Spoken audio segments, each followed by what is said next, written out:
Hi everybody! Today is going to be a little bit different than my usual thing. I am planning to record a channel intro since I have had so many new subscribers recently, and I'm gonna clip that to put as the channel intro for my channel, and then I'm gonna move on to talk about my plans for March to the finish.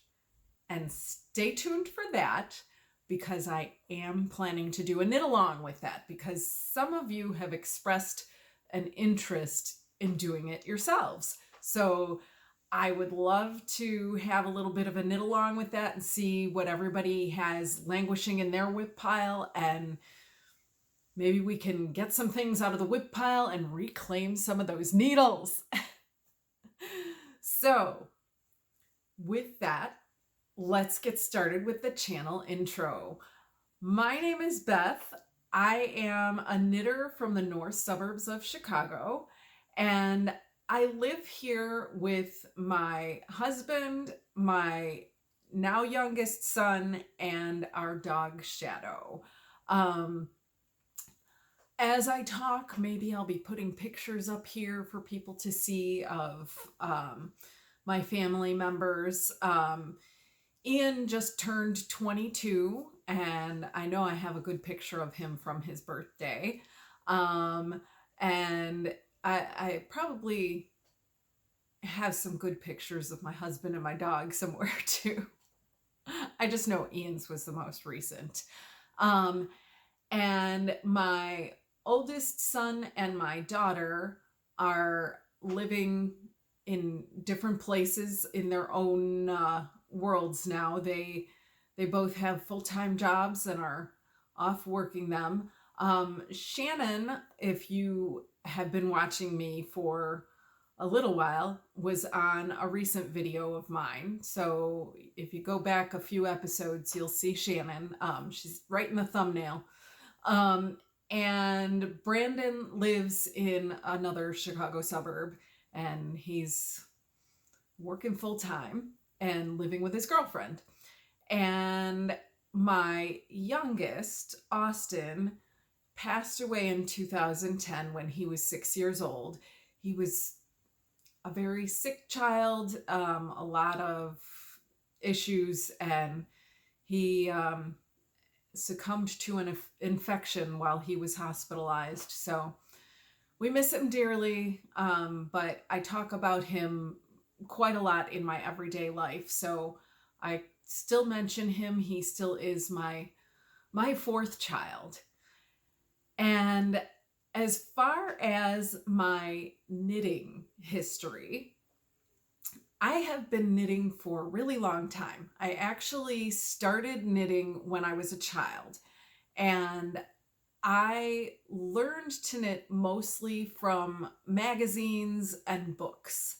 And as time went on, I referenced YouTube and learned different knitting techniques and skills from watching YouTube. And I feel like my real entrance to the knitting world was when I discovered what a vast world of knitting there is online. And that happened near the beginning of the pandemic. So with the lockdowns, I was at home. As a teacher's aide, I did not leave my house for quite some time other than for grocery shopping and things like that, because we were teaching from home. So this gave me a lot of extra time, cut down the commute time. And then also at the beginning, we were not doing full day school day things. It was just participating an hour or two a day. All that to say, I had a lot more time on my hands. I was watching a lot of TV. I got sick of watching all of the reality TV that I liked to watch, and was looking for something more, something something that seemed more social. So I turned to YouTube. At the time, I was also kind of looking for answers as far as what was happening in the world. What was this bad thing we were dealing with, and who can provide me answers? And I didn't feel like I was getting the answers that I wanted from mainstream media. I felt like the things that I was reading online, I had questions. Like, they didn't answer all of the questions that I had. So I needed to turn somewhere else to find those answers. And I did find answers on YouTube. So I don't want to get too far into that, because really this channel is not about the pandemic per se, or the lockdowns, or politics, or anything in that area. My intention with this channel is to talk about knitting. And, you know, I think all of us have our political biases one way or another, and they will creep into our worlds in different ways. And I don't really talk about that on my channel. So anyway, I found out through watching the YouTube stuff that I watched that there was a whole knitting world out there. And the first knitting podcast I saw was Suburban Stitcher. And I watched every single episode that she had on YouTube. And as I watched those, more and more got recommended to me. And I became just obsessed with the knitting world. Does that happen to anyone else? I feel like it's just... I think that's what YouTube does. I think that's what the whole algorithm thing does to us, is it, you know, you jump down that rabbit hole, as they say, and you just get sucked in more and more, because the algorithm feeds you more and more of what they think will keep you watching. So anyway, all this to say, by watching these knitting videos and the podcasters and everything, I felt enabled to knit on a regular basis, which is not to say that I never felt enabled to do that before, because, you know, what I choose to do with my free time is totally my choice. But it was a revelation to me that there were people who knit every single day. And I was like, oh, I mean, like, talking about knitting in their cars and knitting in movie theaters, and just, I've even heard people say that they knit at the grocery store while they're waiting in line to check out. And I'm like, seriously? That's a lot of knitting. And so I am now a regular knitter. I bring my knitting with me. And if I don't have my knitting, I feel like I'm missing it. So this is just a complete turnaround from how I was before the pandemic and the lockdowns and everything. So it's just a different way of thinking. So this is how I became PandemicKnittr.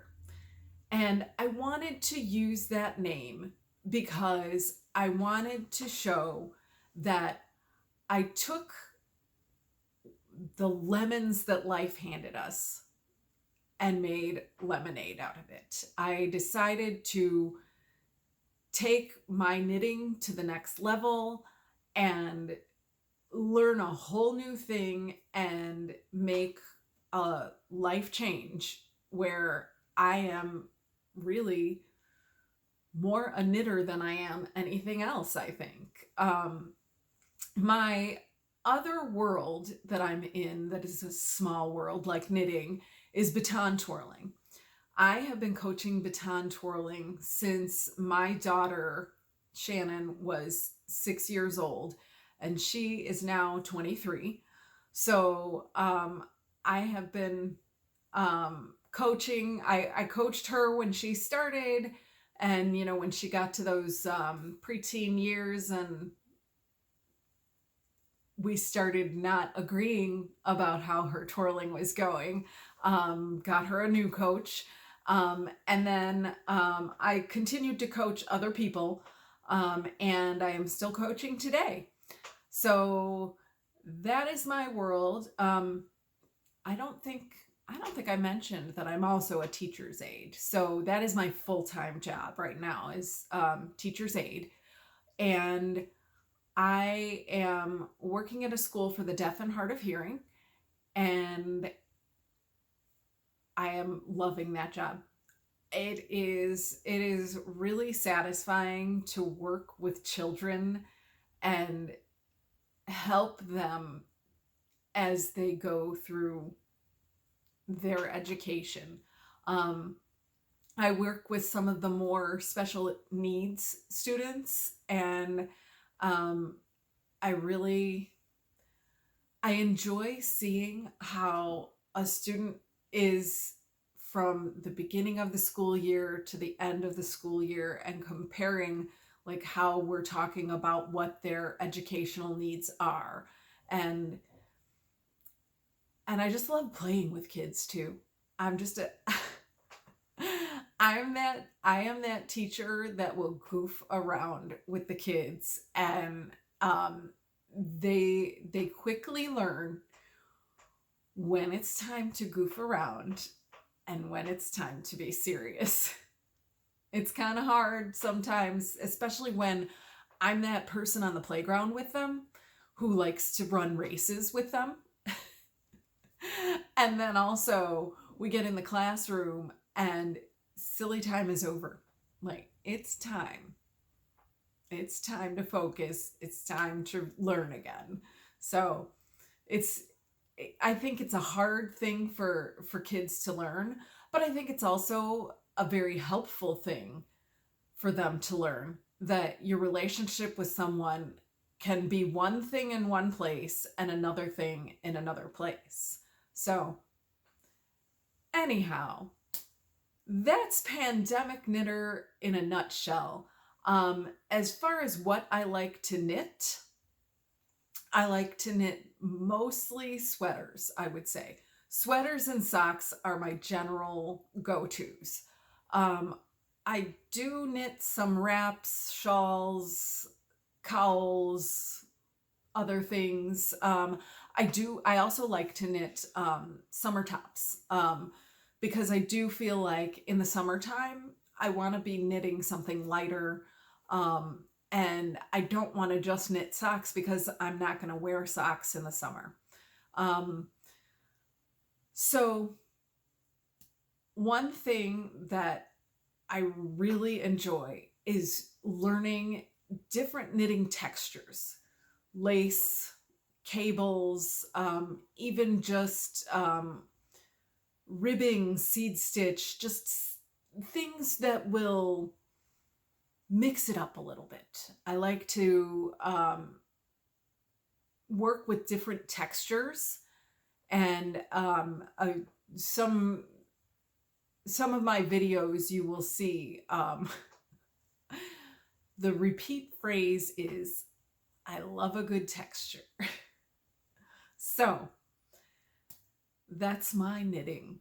That's how I am. That's how I show up in this world. And I hope you enjoy watching me. Now, on to my finished object. So here's what happened. I was working on my Knubbelchen.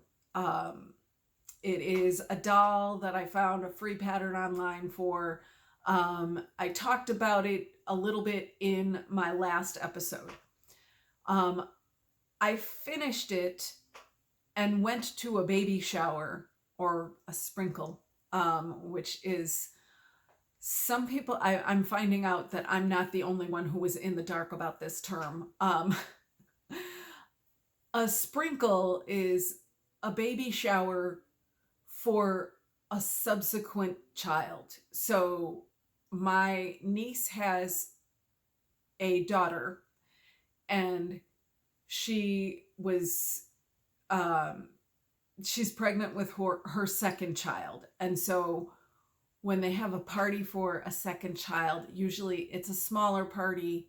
They call it a sprinkle because it's not a full shower, and it's gifts that are not, you know, you don't need the stroller anymore, and you don't need the pack and play and all of that, the big stuff. You just need, you know, outfits for the new baby, and, you know, maybe some onesies and everything like that. So with that buildup, I will now insert the clip that I recorded before giving away the gift.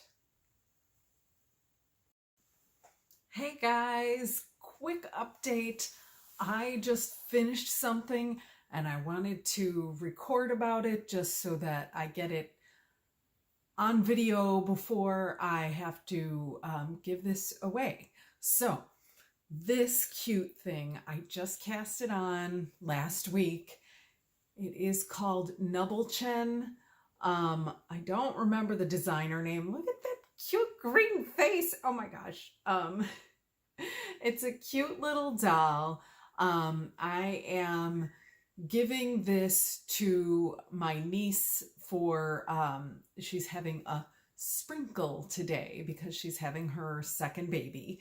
And so I don't know if this will be for the baby actually, or for the big sister who might be feeling like she's missing out. So we'll see, whatever is decided today, or if it gets decided in the future. It's a little alien baby. Oh my gosh. I love how it came out.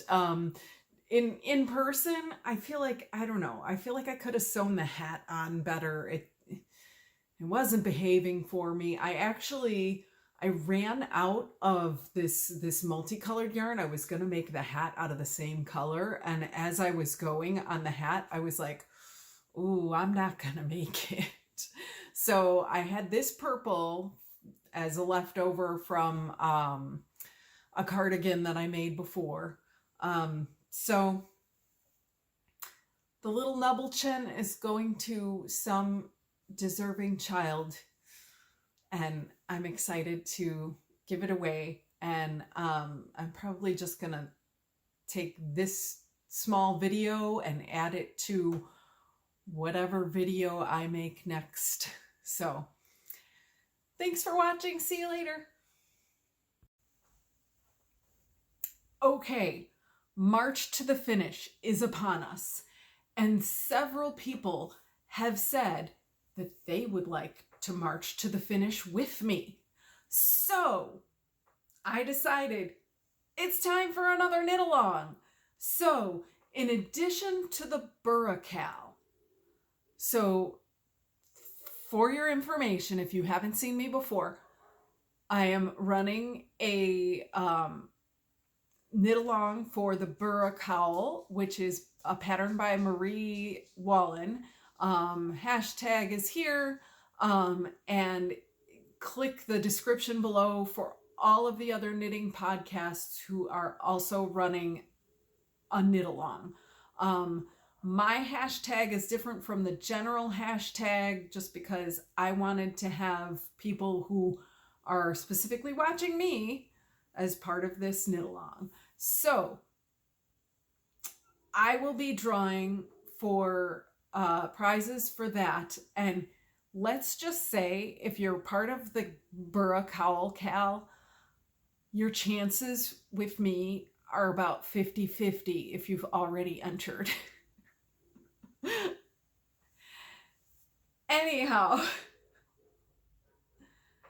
And these are people who haven't even necessarily used the correct hashtag for me. So anyway, March to the finish. I will be offering a prize for that as well. So use the hashtag March to the finish. Nothing's out there with that, which kind of surprised me. So use the hashtag March to the finish on Instagram. If you have something that you would like to complete in the month of March, and you will be completing it in March. So show me your whip, your languishing whip, and show me your finished project. Or, you know, if you've just worked on it some, show me that, whatever. But this is intended for languishing whips. You know you have some.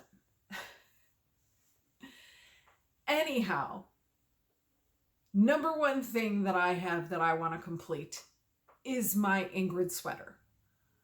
The Ingrid sweater has been a project of mine for quite some time now. It is not a languishing whip, as it were. It is an active whip of mine. But I really thought I was going to finish it in February. And then the other day, I ran out of mohair as I was knitting the sleeve. And I was like, come on, really? I actually bought more mohair just to do the sleeves. So anyway, that was just on one sleeve. I'm not sure how that happened. Did I start I don't know. One thing I want to talk about with this sweater, well, more about the sleeves. First, the sleeves. The sleeves, I was not liking them. I tried it on with the sleeves as the pattern says to make them. And even just looking at them, I thought it looks extra wide in certain areas. And I didn't like the look of that. And then I put the sweater on. And you can really see the bulkiness at certain points of the sleeves that I didn't like. So I unraveled one sleeve and I left the other sleeve because at the time that I unraveled that first sleeve, I just didn't have it in me to undo the other one to the point I need it. So I will be unraveling that second sleeve and I'm going to still knit 2 at a time sleeves and get it to where I want it, potentially with the cuffs unmohaired. Is that a word? It is now. Anyhow, so something I wanted to mention about the Ingrid sweater that I really like is how you can tell the difference between the front and the back, because I've knit other sweaters before and not been able to figure out which is the front and which is the back. And so here's the front, where you can see right under the collar is that textured stitch. And I mean, you know, this is nothing but texture, but it's that the cross cable thingies. And on the back, it's seed stitch. This is where the short rows were. And so you can really tell the difference between the front and the back because of that seed stitch. And I really like that. So this will be one of my projects that I consider to be part of my march to the finish. However, languishing whip. Limeño by Media Peruana. These socks, I talked about them last week. All the yarn details will be in the description box below. So if you're interested in anything, it will be there. I'm trying to be brief because I don't want a super long video. I already talked about these last week, or recently. So that will be marching to the finish. The other thing that I would like to get off my needles is this. This is the red Barna sweater that you've seen my picture of if you have looked at me on YouTube before. And I want to finish this sweater and give it to my son. This was something I started a long time ago, and I feel like I promised it to him a long time ago, and I want to complete it. Now, those are the 3 projects that I intend to complete. That doesn't mean those are the only languishing whips I have. If you want to know about my languishing whips, see last week. The other thing I've done, though, is I have cast on new things. So I am not planning to necessarily finish these, but I casted on a pair of Get Shorty DK socks. All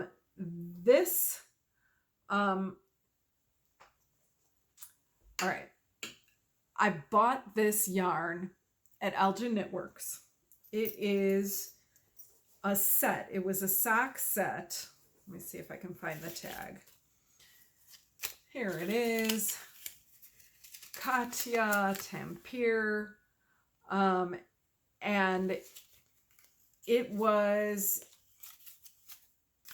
this main colorway with a purple mini.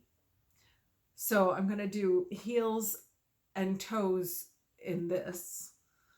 And I don't think that the pattern is actually published anywhere. I was given the pattern when I bought this yarn from Elgin Knitworks. So if you're interested in the Get Shorty DK pattern, I believe you need to contact Elgin Knitworks in order to get this pattern. Or go there. So, this colorway, color 102 from Katya. And I cast it on something else. This is a baby knit. Good news. My niece had her baby. Not the one whose sprinkle I went to, but the one who's my brother's daughter. And it is a healthy baby girl. They had a 1-year-old boy. Still do. They had him already. So now they have a baby girl too. So I'm excited to knit cute things for her, and I just have too much on my needles. Anyhow, where is that whip? Oh, right in front of me. This is the Seaside set by Petite Knit. I did talk about wanting to cast this on before, so I've got the top of it here. It is it's going to be a cute striped sweater with a matching pair of pants. So this is in Knitty McPurley Frankfurt fingering, and it is going to be striped. Oh, and the colorway is Bosc, B-O-S-C, like the pear. And this is the contrast color I'll be using. This is also Knitty McPurley Frankfurt fingering, and it is in the colorway Black Forest Cake. So I am excited to do baby knits again. It's been a while since I've done any, and I know they go fast, so I'm excited about that. So I think I'm going to include at least the sweater in my march to the finish. Or should I? No, I shouldn't. That's March to the Finish is for languishing whips. So my languishing whips are the cabled socks, the sweater for my son. Did I show anything else? That's it. That's it. Oh, no. This one I did not show last week because it was hiding in the corner. I forgot about this one last week. This one I talked about over the summer quite a bit. This is, what is this? I haven't even looked at it for so long that I don't remember the name of it. I don't have it. It'll be right here. Now I feel like I have to look it up so I can say it. Shoot, you guys, this is so not fair. It's a sideways knit t-shirt. Anyway, I'll show it. This is this lovely thing. I love the colors. I'm not thrilled with the color work I did, but it is a V-neck t-shirt. It starts at the sleeve, and then you kind of do like a toe-up cast-on type thing over on the side, and then you knit sideways, do the color work in the center, and then there's all these short rows to help form the V-neck, and then you knit to this side, and I will be closing it up with, I don't know, Kitchener or something. It's been so long since I've seen it that I don't remember what happens here. My problem with this has been that I think it is too short, and that's kind of why it ended up going on hold. So you can see that this is like, here's my hip, and I'm that short of my hip. So I don't know that, and I do still need to pick up stitches for the waistband. That's how this finishes. I just don't know that I'm going to have a waistband that's long enough for what, I'm wondering, like, if I make a really long waistband on this with the color work in it, is that going to look weird? I don't know. I have to make some decisions. And so, really, I am so close to casting off on the side that it feels silly not to finish this in March to the Finish. So, especially with the warmer weather coming up, you know, that's the time to do this. So, that's my plan. Who knows? Maybe in the end, I'll decide to frog. I don't know. But I am excited to get to work on this thing again, because I really do. I love the colors on this. I mean, isn't that pretty? I just love how those colors go together. So hopefully this gets done in March, as well as my socks and my sweater. That's the plan. I hope you will knit along with me. I will give further details on what the prize is for this when I decide what it is. So use the hashtag March to the Finish on Instagram, and you will be entered into my drawing to win whatever I decide I'm giving away after March. So thank you for watching. Keep surviving, keep thriving, do your best knitting, live your best life, and I'll see you next time. Bye.